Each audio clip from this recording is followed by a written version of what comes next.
पेश कर मैं हूं आपके साथ बुलंदशाह जफरुल्लाह खान। दोस्तों, आज फिर आपको ले चलता हूं उत्तर प्रदेश मायावती के दरबार में।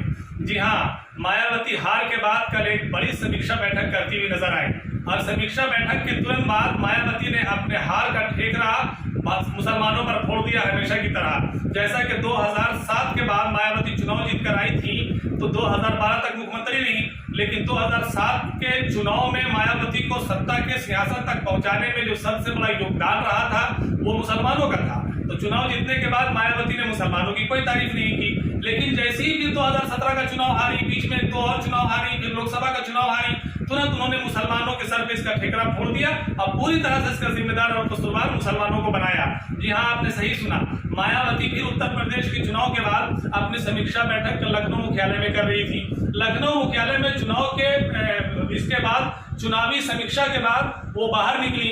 उन्होंने मीडिया वालों से, नामा निगारों से बातचीत किया।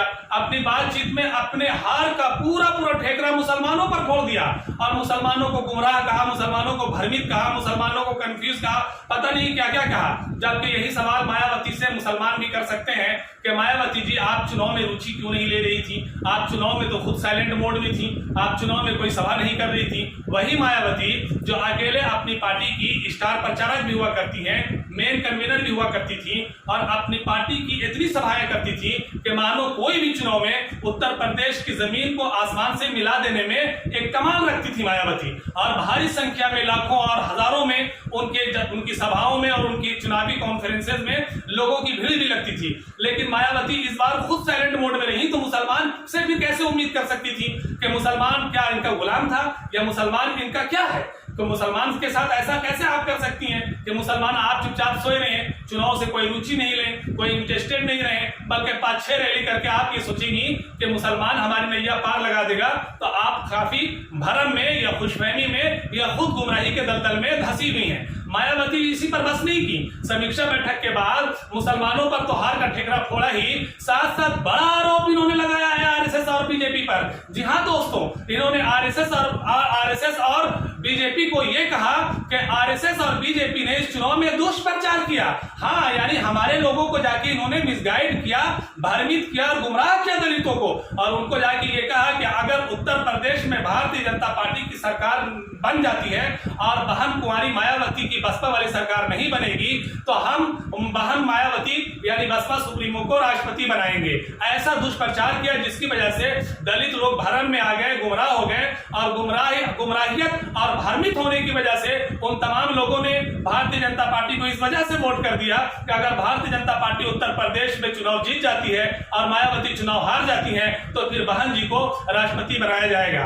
अब इसके क्या रिसोर्सेज हैं ये तो खुद मायावती जानती हैं। और मायावती इसी पर नहीं रुकी, इसका ठेकरा आरएसएस और भाजपा पर फोड़ते हुए मायावती की पार्टी के एकलौते विधायक, जी हाँ, उमाशंकर सिंह जो एकलौते विधायक हैं, उन्होंने इस समीक्षा बैठक के बाद यह कहा कि आरएसएस और भाजपा ने तो दुष्प्रचार किया ही और हमें बदनाम करके हमारे लोगों को भ्रमित करके उनका वोट तो लिया ही। मायावती के राष्ट्रपति का सपना देखा कि हमारे लोगों को, मुंगेरी लाल वाला, लेकिन उसके साथ ही इसका समाजवादी पार्टी और गठबंधन ने भी कोई कसर नहीं छोड़ी, कुछ बाकी नहीं रखा। बल्कि गठबंधन और समाजवादी पार्टी ने इतना बहुजन समाज पार्टी को बी टीम कहा कि हम जितने भी मुस्लिम कैंडिडेट्स को जहां उतारा, जहां सिंगल मुस्लिम कैंडिडेट्स थे और मुसलमानों के वोट वहां 1 लाख से भी ज्यादा थे मत, उसके बावजूद मुसलमानों की वहां जमानत जब्त हो गई, हमें कामयाबी नहीं मिली और हार का सामना हमें करना पड़ा। तो मायावती जी से ये पूछना चाहते हैं कि मायावती समीक्षा बैठक में जहां एक तरफ अपने हार का ठेकरा मुसलमानों पर फोड़ रही है, दूसरी तरफ आरोप आरएसएस और भाजपा के सर बन रही है,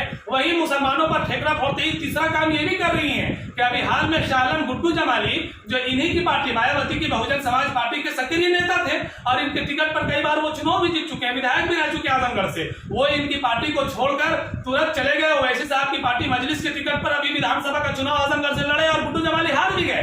और फिर मायावती ने इस समीक्षा बैठक में गुड्डू जमाली को दोबारा बसपा में बुला के आजमगढ़ की वो सीट जो अखिलेश यादव ने अभी लोकसभा की खाली किया है, जहां उपचुनाव होने हैं, वहां के लिए गुड्डू जमाली को इन्होंने अपना प्रत्याशी भी घोषित कर दिया। तो मायावती जी की कुछ बात समझ में नहीं आ रही, ऐसा लग रहा है कि बिल्ली के सपनों में हमेशा छिछले आया करते हैं, तो वैसे ही इनके भी सपनों में आ रहे हैं। तभी ये कभी अपने हार का ठेकरा मुसलमानों पर फोड़ती नजर आ रही है और कभी हार का आरोप आरएसएस और भाजपा के मध्य मनती भी नजर आ रही है। और फिर उसके बाद गुड्डू जमाली को दोबारा अपनी पार्टी में शामिल करके वो एक संकेत भी दे रही है कि मुसलमान जो हमारे घर से वापिस गए हैं वो दोबारा हमारे घर वापिस आ जाए, ताकि अभी जो इन्होंने अपनी पार्टी में जो नया कुछ किया है वो ये किया है कि अपनी तमाम पार्टी की इकाइयों को इन्होंने भंग कर दिया है। भंग करने के बाद जो 18 इनके यहाँ जोनल प्रभारी हुआ करते थे, कोऑर्डिनेटर, उन सबको इन्होंने रिमूव कर दिया और फिर 3 कोऑर्डिनेटर पूरे प्रदेश में इन्होंने नियुक्त किया है, जिसमें भी सबसे बड़ा मुखर चेहरा जो है इन 3 कोऑर्डिनेटरों में प्रदेश के वो है मिकाद अली का।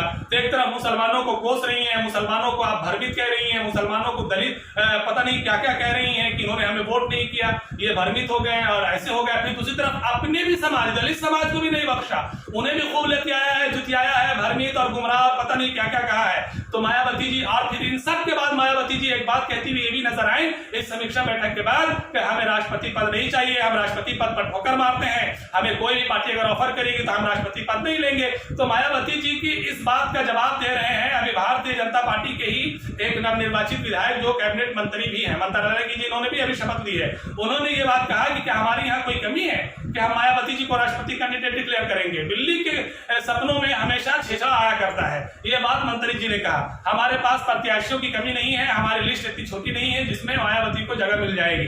अब हमें एक बात और यहाँ पर समझना होगा दोस्तों, मायावती जी ये बात क्यों कह रही हैं कि हम राष्ट्रपति पद को स्वीकार नहीं करेंगे। इसका मतलब कि मायावती से इंटरनली कहीं न कहीं किसी ने किसी से डील हुई है, तभी मायावती इस पूरे चुनाव में रुचि नहीं लेके कान में तेल डाल के और नींद की दवा खा के सो गई थी। और जैसे ही चुनाव हार गई एक सीट पर मायावती जी, जब बुक हो गई, लॉक हो गई पूरी तरह से उत्तर प्रदेश में, तो मायावती समीक्षा बैठक किया। समीक्षा बैठक करने के बाद जैसे ही मायावती को ये खबर मिली कि जो उनसे राष्ट्रपति का वादा किया गया था वो डील पूरी तरह से सुपर डुपर फ्लॉप हो गई और अब मायावती को राष्ट्रपति नहीं बनाया जाएगा, लिस्ट में उनका नाम ही नहीं है। बस मायावती यही देखते हुए बौखला गई और बौखलाने के बाद अपने हार का ठेका मुसलमानों के मत्थे मढ़ा और सिर्फ उन्हीं पर बस नहीं किया, आरएसएस को और भारतीय जनता पार्टी पर भी गंभीर आरोप लगाया है। चलते चलते दोस्तों आपको ये बात कह दूं कि खुद मायावती के समाज के बहुत से लोग ऐसे हैं जो सोशल मीडिया पे उनके ये प्रतिक्रियाएं उनकी आ रही हैं, उनके कमेंट्स आ रहे हैं कि मायावती अब किसी काम की नहीं रही, मायावती ने अपनी पार्टी को रेंट पर चढ़ा दिया है। जी हाँ, आप उसका वो रेंट खा रही हैं। कोई कहते हैं कि मायावती ने किराए पर अपनी पार्टी चढ़ा दिया है और किराया वक्त पर नहीं आया, नहीं मिल रहा है, जिसकी वजह से मायावती ये सब नौटंकी कर रही है। दोस्तों इसी के साथ चाहता हूं आपकी इजाजत। कैमरामैन मोहम्मद आबिद खान के साथ Bulandshahr Zafarullah Khan, India news desk, Delhi.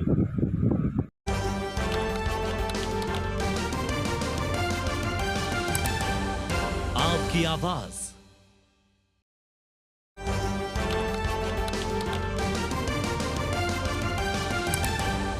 आपकी आवाज